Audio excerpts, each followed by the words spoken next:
తెలంగాణ ప్రభుత్వ ఉద్యోగులకు 2,000 కోట్లు విడుదల చేస్తూ ప్రభుత్వం కీలక నిర్ణయం తీసుకున్న విషయం తెలిసిందే.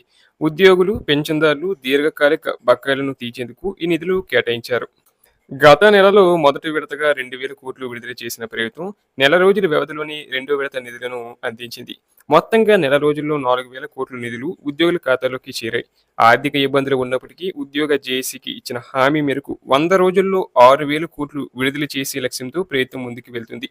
ఈ నిధులు విడుదల ప్రక్రియ ఉద్యోగ వర్గాల్లో ఉత్సాహాన్ని నింపుతుంది. ప్రభుత్వం తన మాట నిలబెట్టుకుంటూ ఉద్యోగుల సంక్షేమానికి ప్రాధాన్యత ఇస్తుంది.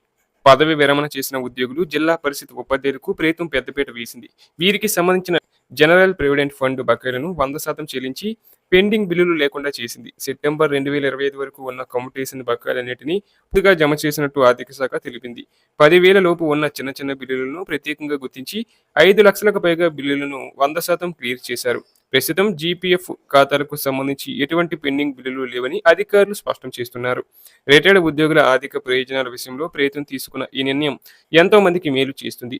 ఉద్యోగుల సమస్యల పరిష్కారంలో ప్రభుత్వం సానుకూల దృక్పథంతో వ్యవహరిస్తుంది.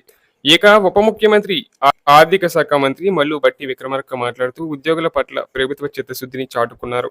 రాష్ట్ర ఆర్థిక పరిస్థితి సవాలుగా ఉన్న ఉద్యోగులకు ఇచ్చిన ప్రతి మాట నెరవేరుస్తున్నామని ఆయన వివరించారు. జీతభత్యాలు, ఇతర రాయితీలు చెల్లింపు ప్రక్రియను వేగవంతం చేశామని పేర్కొన్నారు. ఈ నిర్ణయంపై రాష్ట్రంలోని వివిధ ఉద్యోగ సంఘాల నేతలు హర్షం వ్యక్తం చేస్తున్నారు. క్లిష్ట పరిస్థితుల్లో కూడా ప్రభుత్వం ఉద్యోగుల పట్ల సానుకూలంగా స్పందించడం అభినందనీయమని కొనియాడారు. మిగిలిన ఇతర బకాయిలను కూడా క్రమ పద్ధతిలో విడతల వారీగా చెల్లిస్తామని ఆర్థిక శాఖ హామీ ఇచ్చింది. ప్రభుత్వ నిర్ణయం ఉద్యోగుల్లో భరోసాను కల్పిస్తుంది. రాబోయే రోజుల్లో మిగిలిన ఆర్థిక సమస్యలు కూడా పరిష్కారం అవుతాయనే ఆశాభావం వ్యక్తమవుతుంది.